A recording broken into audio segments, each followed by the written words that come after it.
We all need to breathe, right? And when we have trouble breathing due to a short-term or chronic condition, we might need the expertise of my guest today, Dr. Chad Glazer. He's dual board certified in facial plastic and ENT surgery. And today we're going to talk about sinus surgery, functional nasal surgery, and septoplasty. This is the Franciscan Health DocPod. I'm Scott Webb. Doctor, thanks so much for your time today. We're going to talk about nasal surgery and septoplasty and sinus surgery and a whole bunch of good stuff today. Before we get there, let's talk about what a patient might go through or experience or other therapies that might be tried before they get into the office with you, before you start talking sinus surgery. I'd like to first start off by breaking the two into two parts. So there's nasal obstruction, where people just don't breathe well through their nose. There are people that suffer from sinusitis, either acute or chronic, where the cardinal symptoms of sinusitis include increased mucopurulent drainage or discolored drainage from the nose, accompanied by facial pain and pressure and worsening of nasal breathing when they are symptomatic. So a lot of times people come to my office and tell me their sinuses are bothering them. So it's sort of my job at the beginning to try to differentiate between nasal obstruction and sinusitis, again, whether it's acute or chronic. And sometimes people have both. And again, that's all part of the workup. Right. So you get maybe a family history, but certainly a patient history, an examination, figure out what's going on. So maybe we could talk a little bit before we get to when someone might need sinus surgery. What are some of the signs and symptoms, that people might be going through? And generally, what do folks experience that causes them to kind of speak up and come see you? A lot of times it's just not breathing well through their nose, or again, having a lot of issues with drainage from the nose, facial pain and pressure, and worsening nasal breathing when they're symptomatic, being signs of acute sinusitis. A lot of times people have seen their primary care doctor or urgent care. They've been treated with antibiotics. They've been treated with nasal steroid sprays. They have been treated with oral antihistamine. Some people also have an allergy component on top of this, and sometimes will have been worked up by an allergist and then show up to see me. Sometimes all of that workup is done by us, and those treatments are done by myself or my nurse practitioners to get them ready to see if we can actually cure their disease process or if surgery is actually going to be necessary. But before we go to the operating room, everyone will have gone through maximal medical management. For nasal obstruction, that includes use of a nasal steroid spray for about 4 weeks, Flonase, Nasonex. A lot of those are available over the counter now. It used to be that we had to prescribe those, so some people come in already having tried that. For sinus surgery, we like to also add on some nasal rinses with either the DocPod or the NeilMed bottle, and there are other varieties that are out there, along with possibly an oral antihistamine such as Zyrtec, Allegra, or Claritin. Again, sometimes people have already done this. Sometimes we start the treatment process with, again, either myself or my nurse practitioner. But at some point when all of these fail to work and the patient is still suffering, then we start talking about other options for surgery. Yeah, so let's do that. Let's talk about the surgical options, right? So you say whether it's because of insurance or otherwise, other medical management things will have been tried, other therapies will have been tried. So let's talk about that, why or when someone would need sinus surgery and what that process is like. Sinus surgery and functional nasal surgery, septoplasty, nasal valve reconstruction, turbinate reduction are all what I view as quality of life issues. No one walks out of the office and has a significant medical issue or doesn't make it because they're having sinus infections or they're not breathing well through their nose, but it is a real quality of life issue. So people have difficulty with work and exercise and sleep.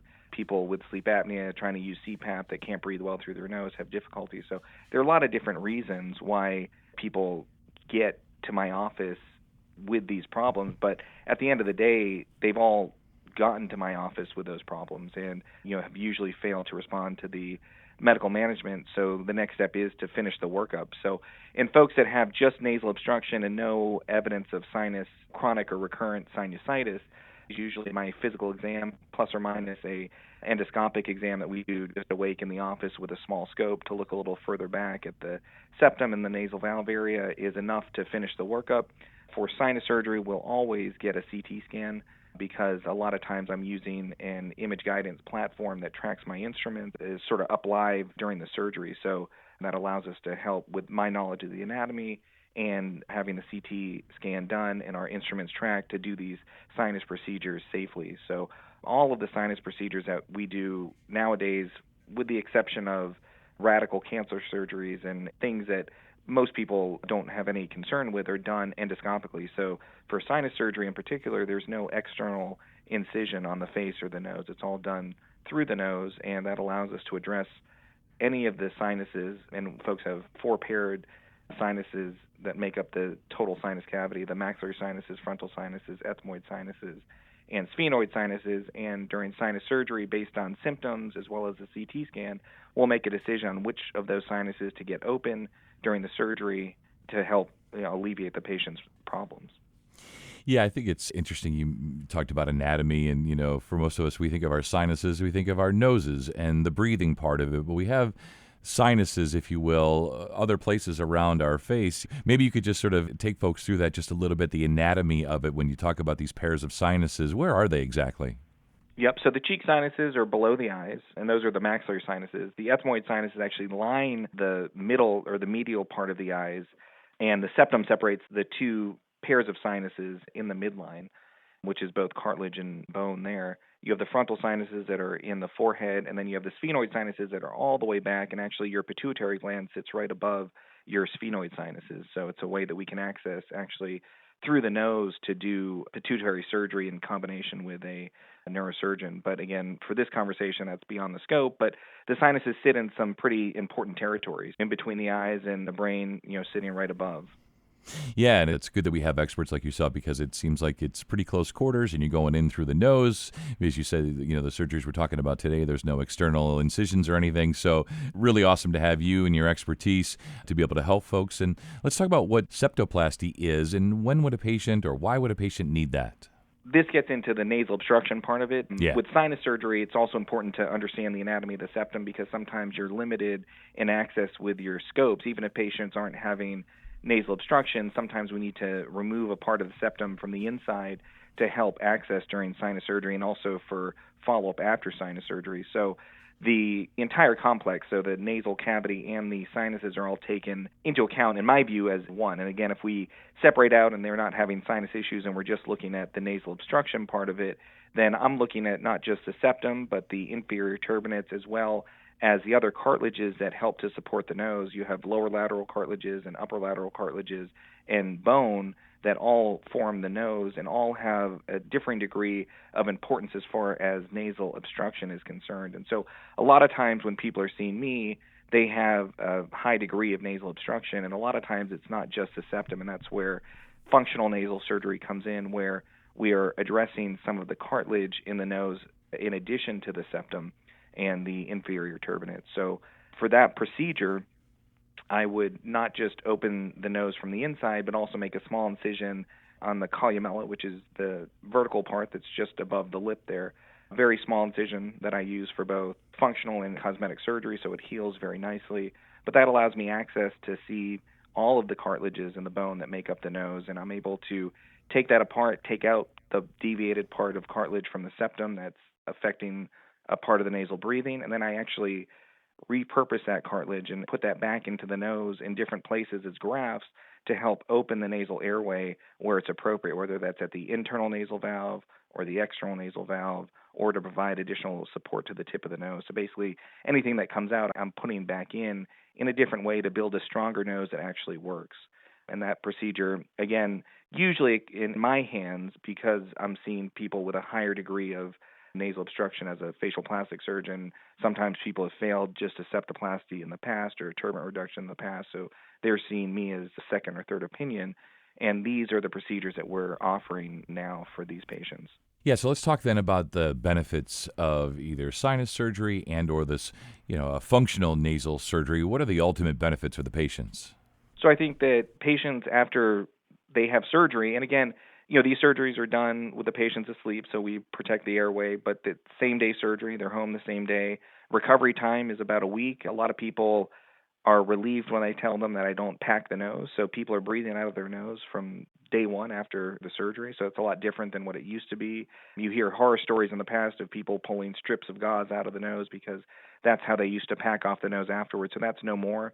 I use flexible stents that go in that come out at a week, but you're breathing through them the whole time. So people usually tolerate that very well.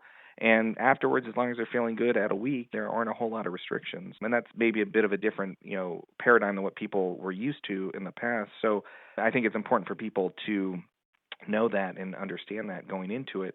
But as far as quality of life goes, and again, like I said at the beginning, we're doing a lot of these procedures for quality of life, helping to prevent people missing work and school and not getting enough sleep because they either don't breathe well or they're battling constant sinus infections.